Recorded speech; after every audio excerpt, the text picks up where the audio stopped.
Move in, stay frosty. Cover the exits, no movement. The Twin Towers jail incident Los Angeles police never solved. The fire alarm went silent at 3:17 a.m. That's when Deputy Carlos Medina knew something was catastrophically wrong. Stay with this story. What they found in Module 2300 would force the LAPD to admit they'd lost control of their own jail. Twin Towers Correctional Facility, downtown Los Angeles, March 14, 2007. The largest jail in the United States. 4,000 inmates, 16 floors, one of the most violent facilities in the country. Medina had worked the overnight shift for 6 years. He understood the rhythm of Twin Towers.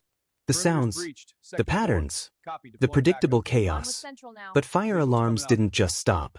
They either kept ringing until reset, or someone manually shut them off, which required a key only deputies possessed. Medina radioed control. Module 2300, fire alarm malfunction. Need maintenance and backup. Static. Then, copy. Sending a team. Module 2300 housed maximum security inmates, gang members, violent offenders, men awaiting trial for murder. 72 inmates, 8 single cells, the rest in dormitory-style housing. The alarm had triggered in cell 2307. Medina approached with 2 other deputies. Protocol required 3 officers minimum for any cell entry in maximum security. They looked through the observation window. The cell appeared empty. No inmate visible. No smoke. No fire. Just an alarm that had been screaming for 40 seconds before going silent on its own. Open it, Medina ordered. The door slid back electronically. The cell was standard. Concrete walls. Steel bed bolted to the floor. Toilet sink combination. Small desk. And a ceiling vent with the cover removed. Medina's stomach dropped. The vent opening was barely 2 feet square. Too small for a person to fit through. But the cover hadn't fallen off. It had been carefully removed from inside the cell. The screws were placed in a neat pile on the desk. "Where's the inmate?" one deputy asked. Medina checked the assignment log on his radio. Cell 2307. Marcus Webb. Awaiting trial. Attempted murder. They searched the 6x10 cell. Found nothing. Except the vent. And when Medina shone his flashlight into the duct, he saw something that shouldn't exist. The metal ductwork had been cut. Precisely. Professionally. Creating an opening just large enough for a person to squeeze through. Leading into the facility's ventilation system. Lockdown, Medina said quietly. Full facility lockdown. Now. Twin Towers went into emergency protocol at 3:22 a.m. All movement stopped. Every inmate confined. Every door sealed. The command center activated crisis procedures. PECAs. Cell checks. Infrared cameras. Marcus Webb was missing. But he wasn't alone. Within 15 minutes, they discovered 3 more empty cells. Module 2300, cell 2315, empty. Module 2400, cell 2418, empty. Module 2500, cell 2523, empty. For inmates. For different modules. 4 removed vent covers. All on the same vertical line of ductwork. All discovered because one fire alarm had malfunctioned. Or been deliberately triggered. Captain Sarah Chen arrived at 4 a.m. She'd run Twin Towers security for 3 years. Managed riots, escapes, assaults. But she'd never seen anything like this. "How long have they been gone?" she asked Medina. "Unknown. Could be hours. Could be days." "Days? We do headcounts 3 times daily." "Electronic headcounts," Medina corrected. "Badge scans. We verify inmates are in their assigned modules. Not in specific cells." Chen's face went pale. "You're telling me we've been counting bodies, not people." "I'm telling me we don't know when they left." Chen pulled the security footage. The monitors showed endless corridors. Modules. Common areas. But not individual cells. Budget cuts had eliminated cell-specific cameras 5 years ago. They'd been deemed unnecessary for maximum security units where inmates were locked down 23 hours a day. Check the ductwork, Chen ordered. Full thermal scan. If they're in the ventilation system, we'll find them. The maintenance team brought industrial thermal cameras. They scanned every vent, every duct, every air shaft in the facility. Found nothing. No heat signatures. No movement. No inmates hiding in the walls. Which meant one of two possibilities. Either the 4 men had already left the building, or they were somewhere the thermal cameras couldn't detect. Chen called an emergency meeting at 5:30 a.m. Every deputy on shift, every supervisor, every security coordinator.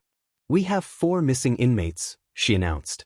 Marcus Webb, Raymond Foster, Carlos Mendez, James Liu. All maximum security. All violent offenders. How did they get out of their cells? Someone asked. Ventilation ducts. They removed the covers, cut through the metal ductwork, and accessed the system. That's impossible. Those ducts are 6 inches in diameter. The main ducts are, but the distribution shafts are larger. 2 feet by 2 feet in some sections. Big enough for a person. Another deputy spoke up. Captain, I've worked here 9 years. Those vent covers are secured with tamper-proof screws. You need a special tool to remove them. I know. So how did they get the tool? Chen didn't answer immediately, because she didn't know. And that terrified her more than the missing inmates. They found the first clue at 6:45 a.m. During a detailed search of cell 2307, a deputy discovered something wedged behind the toilet. A small piece of metal, shaped like a screwdriver. But not crude. This was precision work. Filed down from something harder. Tempered. Strong enough to remove security screws. Where did this come from? Chen demanded. The deputy examining it frowned. It's made from a bed frame support. See the curve? This was part of the steel reinforcement under the mattress. Those are welded into the frame. You can't just remove them. You can if you have time and something to cut with. Chen looked at the bed. The frame appeared intact. But when they lifted the mattress, they found it. One support beam had been carefully cut. The weld marks filed smooth. The metal extracted and reshaped into a tool. How long would this take? Chen asked. Maybe months. Working a little at a time so nobody notices. Chen felt the pieces clicking into place. This wasn't an opportunistic escape. This was planned. Methodical. Executed over an extended period. While deputies walked past these cells every day, 4 inmates had been preparing. Building tools. Studying the ventilation system. Coordinating timing. Pull the maintenance records, Chen ordered. Every vent repair, every ductwork inspection, every HVAC service call for the past year. The records came back in an hour. 18 service calls to Module 2300 in the past 6 months. 12 to Module 2400. 9 to Module 2500. All for routine maintenance. All properly documented. All signed off by deputies. But when Chen cross-referenced the technician signatures with the authorized vendor list, she found something that made her blood run cold. 7 of those service calls had been performed by a company that didn't exist. The contractor license was fake. The insurance was fake. The business address was vacant. Someone had been entering Twin Towers for 6 months. Dressed as maintenance workers. Accessing the ventilation system. Teaching inmates how to escape. And nobody had noticed. Chen grabbed her radio.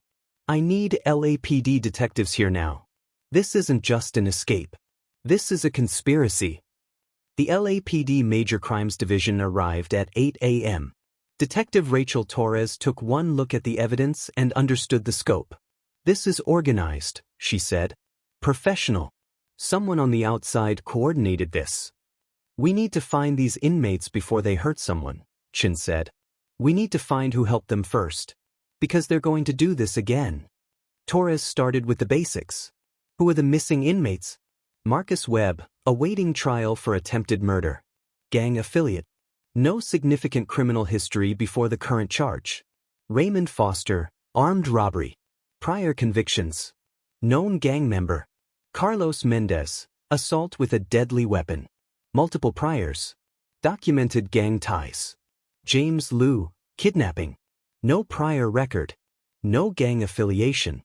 One of these things is not like the others, Torres noted. Liu, Chen agreed. No gang history. First serious offense. Why is he grouped with these three? Torres pulled Liu's case file. The kidnapping charge involved a business dispute. Liu allegedly abducted a former partner over a failed investment. White-collar crime with violence. Not typical for Twin Towers maximum security. Who requested Liu be housed in Max? Torres asked. Chen checked the records. Transferred from Men's Central Jail 3 months ago. Request came from the district attorney's office. Why would the DA want him in maximum security? Protection maybe? If he was cooperating? Torres felt something click. Or isolation. Keep him away from general population. She made a call to the DA's office. 20 minutes later, she had an answer that changed everything. James Liu had been offered a plea deal. Testify against a major organized crime network in Los Angeles. Get reduced charges. He'd accepted. His testimony was scheduled for next week. And now he was gone. Torres returned to Chen's office at 10:30 a.m. This wasn't about escape, Torres said. This was about extraction. Explain. Liu was cooperating. His testimony would have taken down 15 people. Major players. Organized crime with connections to Asian gangs, Russian mob, even some corrupt officials. Chen's eyes widened.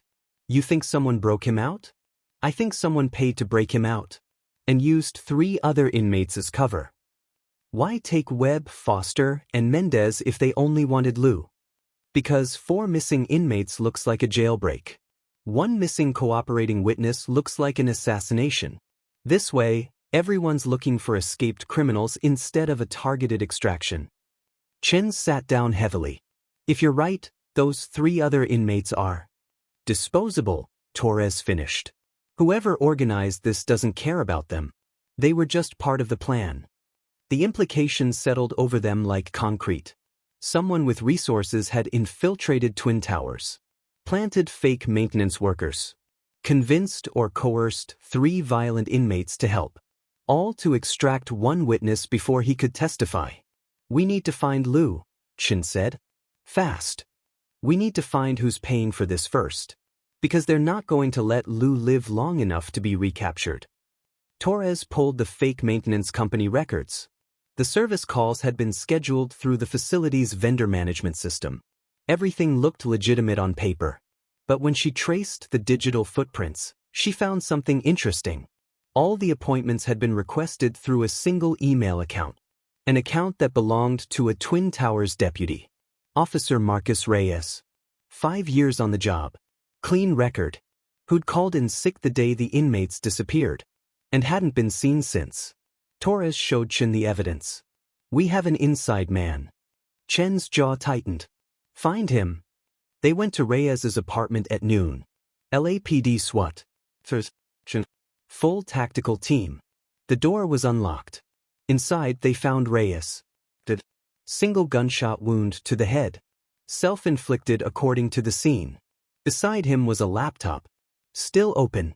And a note. Handwritten. Simple. I'm sorry. They threatened my family. I had no choice. Torres put on gloves and examined the laptop. The browser history showed extensive research on Twin Towers ventilation systems. Inmate assignments. Security protocols. And email communications with someone using an encrypted account. The emails were deleted, but Torres recovered fragments. Enough to see the pattern. Reyes had been compromised 6 months ago. Threatened. Forced to facilitate the fake maintenance workers. Provide inside information. Help plan the escape. The final email was dated yesterday. Job complete. Payment transferred. Loose ends tied. Loose ends meaning Reyes himself. Torres looked at Chen. Whoever's behind this is cleaning up. Reyes is dead. The fake maintenance workers are probably dead too. Anyone who could connect them to this is being eliminated. What about the 3 other inmates? Webb, Foster, Mendez. If they're smart, they're running. If they're not. Torres didn't finish. Chen pulled out her phone. I'm issuing an EPB. All 4 inmates. Armed and dangerous. But we make it clear, Liu is the priority. But when they checked the logs for when the inmates actually disappeared, everything changed. Because the electronic badge records showed something impossible. All 4 inmates had been scanned into their modules for the past 72 hours. Every head count, every shift change, every security check. Their badges had been present, which meant someone had been using their credentials, making it look like they were still in custody, while the real inmates had been gone for days. The badge system had been lying for 6 days. Detective Torres stared at the digital logs. Every scan showed the 4 inmates present. In their modules. Accounted for. But the cells had been empty. How is this possible? Chen asked. Torres pulled up the security protocol. RFID badges. Inmates wear them on wristbands. The system scans them during counts and movement. So someone was scanning their badges without the inmates? Someone had access to the badges and knew exactly when to scan them to avoid detection. Chen felt sick. Reyes had master access to the badge system.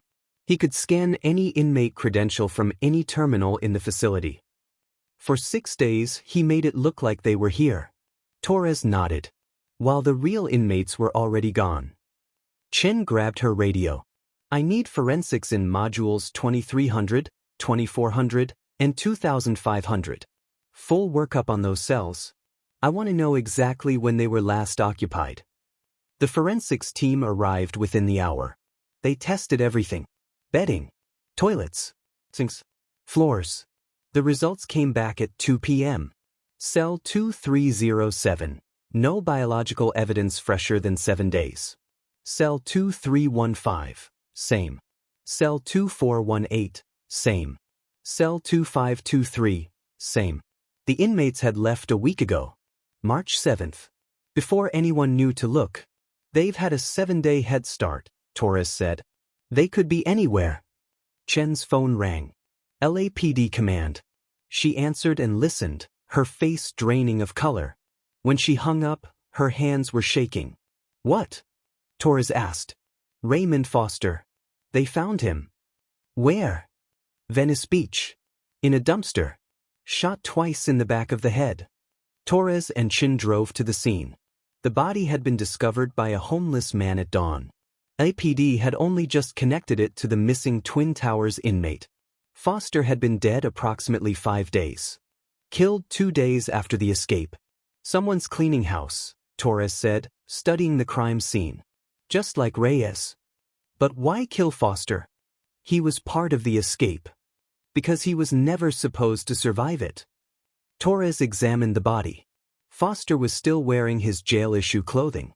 No personal effects. No wallet. No phone. But tattooed on his left forearm was a fresh marking. Recent. Done within the past week. A number, too. What does that mean? Chen asked. Torres took photos. I don't know yet. But it's deliberate. They checked with the coroner. The tattoo had been done approximately 4 days ago. After the escape. After Foster had been out of custody. Someone had marked him. Then killed him. We need to find Webb and Mendez, Torres said. Before they end up the same way.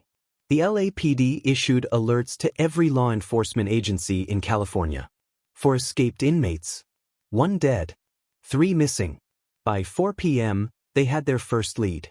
A patrol officer in Riverside had pulled over a vehicle matching the description of a car stolen near Twin Towers on March 8th. The driver had fled on foot. But he'd left something behind. A jail-issue shirt. Size large. And a backpack containing $3,000 in cash and a burner phone. The phone had 2 numbers in its call history. Both disconnected. But the text messages were still there. Pickup location confirmed. March 7th. 11 p.m. Alameda Street. 4 packages ready for transport. Payment on delivery. Torres read the messages twice. Packages. They're talking about the inmates like cargo. Someone was waiting for them when they got out, Chen said. And someone paid for the extraction. This was a business transaction. Torres traced the phone's location history. It had been active for 7 days. Starting March 7th. The locations formed a pattern. Downtown LA. Then east to Riverside. Then south toward San Diego. The final ping was near the Mexican border. They were being moved, Torres said. Systematically. Toward Mexico. All 4 of them? That was the plan. But something went wrong. They found Carlos Mendez at 7:30 p.m. Not in Mexico. In a motel in Pomona. Alive. Hiding. LAPD SWAT surrounded the building. Torres negotiated the surrender over a phone. Mendez came out with his hands up. He looked terrified. At the station, he wouldn't speak without a lawyer. But when Torres showed him the photo of Foster's body, his face crumbled. "I knew they'd kill us," he said quietly. "I fucking knew it." "Who?" Torres demanded. "I don't know names. They wore masks. Picked us up in a van. Told us we'd get $20,000 each and safe passage to Mexico." "In exchange for what?" "Nothing. Just go with them. Stay quiet. Disappear." "You believe that?" Mendez laughed bitterly. "I'm doing 15 years. Someone offers me freedom and cash? Yeah, I believed it." "What about Liu?" "Liu was different. They treated him special. Put him in a separate vehicle. We didn't see him after the first night." "Where did they take you?" "Warehouse. Near the river. Kept us there for 2 days. Then started moving us." "Why did Foster end up dead?" Mendez's jaw tightened. Foster got smart. Started asking questions. Wanted more money. Said he'd go to the cops if they didn't pay up. So they killed him. Shot him right in front of us. Webb and me. As a message. Torres leaned forward. "Where's Webb now?" "I don't know. We split up yesterday. He said he wasn't going to Mexico. Said he had a better plan." "What plan?" "He didn't say. Just took his share of the money and disappeared." Torres showed him the photo of Foster's tattoo. "The number 2. What does this mean?" Mendez's face went white. "Oh God. Talk." "They numbered us. When they picked us up, Foster was 2. I was 3. Webb was 1. And Liu? Liu was 0. Torres immediately understood. 0 meant primary asset. The target. 1, 2, 3 were expendable. "They planned to kill all of you from the start," she said. Mendez nodded, tears forming. "I figured that out too late. That's why I ran. You're lucky to be alive. For now." Torres had Mendez placed in protective custody. Solitary. No outside contact. Then she focused on Webb. If Webb had figured out he was being set up, he'd either run or retaliate. And if he chose to retaliate, he'd go after the people who hired him. Torres pulled Webb's file. Gang connections. Street smart. Violent but not stupid. He's hunting them, Torres told Chen. Webb knows he's marked.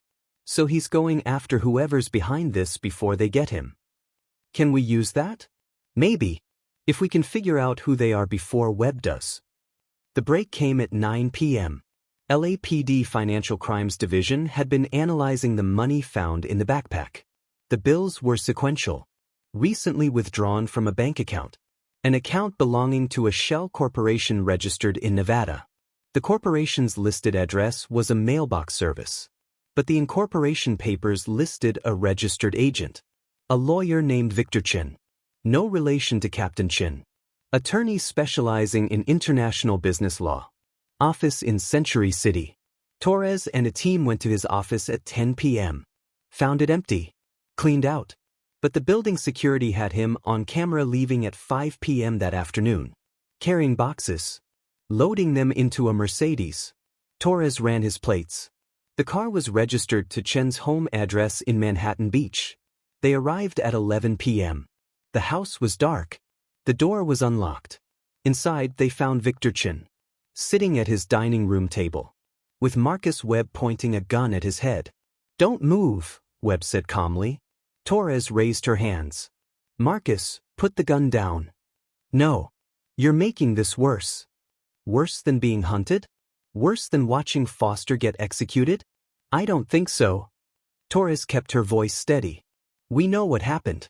We know you were set up. You don't have to do this. This man, Webb gestured at Chen, facilitated my murder. He took payment to get me out of jail and then kill me. So let us arrest him. Let the system handle it. Webb laughed. The system? The system put me in a cell with a fake vent cover and a deal that was supposed to get me killed. Fuck the system. What do you want? I want him to tell you who hired him. I want them arrested. And I want witness protection. Torres looked at Chen. The lawyer was sweating, terrified. Talk, Torres said. Chen's voice shook. I was just the middleman. I set up the corporate structure. Handled payments. I didn't know about the murders. Who hired you? I can't say. They'll kill me. Webb pressed the gun harder. They'll kill you anyway. At least this way it's quick. Okay. Chen broke. It's a syndicate. Russian, Asian, Mexican cartels working together. They had people targeted by Liu's testimony. They needed him silenced. Names, Torres demanded. I don't have names. I dealt with intermediaries. But the money came through offshore accounts linked to Konstantin Volkov. And he was going to expose this in his testimony? He didn't know what he was exposing. He thought he was just flipping on organized crime. But his records included transactions tied to CIA cutouts, DoD contractors, even some State Department programs. Torres understood now. So when he agreed to cooperate, people panicked. High-level people. Because Liu's testimony wouldn't just take down Volkov. It would expose how U.S. intelligence agencies use criminal networks to move money. The extraction wasn't about protecting criminals. It was about protecting intelligence operations. Park nodded. Liu had to disappear. Permanently. But in a way that looked like criminal activity, not government intervention. Russia. Exactly. Send him to Russia. Blame it on Volkov. Close the case. Everyone moves on. Torres leaned back. You're telling me the FBI is covering this up? Not the whole FBI. But people with influence. People who can make investigations go away. Why are you telling me this? Park's expression hardened. Because Officer Reyes is dead. Raymond Foster is dead.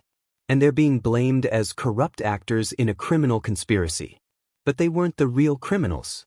They were collateral damage in an intelligence cleanup operation. Can you prove any of this? I have access to the financial data. Transaction records showing money flowing from Liu's accounts to known CIA fronts. But if I release it, I lose my job. Probably get prosecuted. Then why risk telling me? Because someone needs to know the truth. Even if it never becomes public. Park slid a USB drive across the table. Everything's on here. Encrypted. If something happens to me, you decide what to do with it. Torres pocketed the drive. What are you going to do? Keep my head down. Hope they don't notice I've been digging. And if they do? Park didn't answer. She just stood up and walked away. Torres spent 3 days analyzing the data. The financial records were damning. Liu had managed dozens of accounts. Most looked like standard money laundering. Criminal proceeds being cleaned through legitimate businesses. But scattered throughout were transactions that didn't fit the pattern. Payments to contractors in Iraq and Afghanistan. Wire transfers to numbered accounts in countries with active U.S. military presence. Funds routing through companies that barely existed but had contracts with defense agencies. Liu hadn't just been laundering mob money. He'd been laundering government money. And he'd kept meticulous records of everything. Torres understood why they couldn't let him testify. His cooperation would have opened doors nobody wanted opened. Congressional investigations. Media scrutiny. International incidents. Easier to make him disappear. Blame it on Russian gangsters. Close the file. On March 28th, the FBI announced they'd closed the investigation. James Liu was believed to have fled to Russia with assistance from organized crime figures. An international warrant had been issued. Recovery unlikely. Case suspended pending new information. Torres read the statement twice. Suspended, not closed. Which meant they were leaving it open just enough to justify continued surveillance of anyone who asked questions. Anyone like her. She thought about the USB drive. About what would happen if she released it. congressional hearings, media firestorm. But also, her career destroyed. Possible prosecution for handling classified information. And likely no real accountability for anyone involved. The people who'd orchestrated this were too insulated. Too protected. They'd weather the storm and nothing would change. Except she'd be ruined. Torres made a decision. She copied the data to 3 separate drives. Encrypted them differently. Stored them in 3 separate locations. Safety deposit box. Trusted friend. Anonymous cloud storage. Then she did nothing. Not yet. But someday, if the opportunity arose, if the right moment came, she'd have the evidence. For now, she'd wait. Captain Chen called Torres into her office on April 2nd. The FBI is requesting we destroy all local files related to the Twin Towers escape. Chain of custody transfer. Everything goes to federal archives. They're burying it, Torres said. They're taking jurisdiction. It's their case now. It was always their case. That's the problem. Chen looked at her carefully. Rachel, I need to know. Are you going to let this go? Torres thought about Park. About Reyes. About Foster. About all the people who died or disappeared to protect secrets they didn't even know they had. Yeah, she said finally. I'm letting it go. Chen didn't believe her. But she didn't push. Marcus Webb entered witness protection in May 2007. New identity. New city. Federal stipend. Torres never learned where he ended up. Carlos Mendez accepted a plea deal. 7 years for escape. Eligible for parole in 4. Better than the 15 he'd been facing. Victor Chen, the lawyer, was charged with conspiracy and fraud. Sentenced to 12 years federal prison. He served 6 before being released on a technicality related to evidence handling. Rumor was he left the country immediately after release. Nobody looked for him very hard. Officer Reyes was buried quietly. His family received a modest settlement from the city. The official cause of death remained suicide. No investigation into who might have pressured him. Raymond Foster's murder was never solved. The file sat in a cold case drawer. Occasionally reviewed. Never prioritized. Just another gang-related homicide in a city full of them. Torres transferred out of major crimes in August 2007. Requested assignment to property crimes. Smaller cases. Lower stakes. Less federal interference. Her colleagues thought she'd burned out. Maybe she had. But really, she just needed distance from cases where the truth didn't matter as much as the narrative. She kept the USB drives. Checked them annually to make sure the data was intact. Waited. In 2012, Torres got a call from an unknown number. She almost didn't answer. Detective Torres? A man's voice. Accented. Careful. Who is this? You don't know me. But I know what happened in 2007. The Twin Towers case. Torres's pulse quickened. I'm listening. James Liu is dead. Killed in Moscow 3 days ago. Made to look like a robbery. But it wasn't. How do you know? Because I was his handler. I worked for the people who extracted him. And now they're cleaning up. Everyone who knew is being eliminated. Why are you telling me? Because I'm probably next. And someone needs to know the truth. Liu didn't want to go to Russia. He wanted to testify. They forced him. Told him his family would die if he didn't cooperate. Where's his family now? Relocated. New identities. They think he abandoned them. They don't know he was protecting them. The line went quiet for a moment. There's a safe deposit box. Bank of America. Downtown, Box 2847. Liu's real name is on it, but there's a secondary access code. 7739. What's in it? Everything. Original financial records. Proof of who authorized the extraction. Liu documented everything even after Russia. He knew they'd kill him eventually. He wanted evidence to survive. Why give this to me? Because you're the only one who tried to find the truth. Everyone else took the easy story. The caller hung up. Torres sat in her car for 20 minutes. Then drove to the bank. Box 2847 existed. The code worked. Inside was a ledger. Handwritten. Names Torres recognized. Some from intelligence agencies. Some from defense contractors. Some from organized crime. All connected through Liu's accounting. All using criminal networks to move government money. And at the back of the ledger, a note. Dated March 6, 2007. The day before the escape. If you're reading this, I'm either dead or disappeared. I didn't want to be part of this. They threatened my family. Made me choose. I chose them. I hope whoever finds this understands. I wasn't a criminal. I was trapped. Please tell my wife I'm sorry.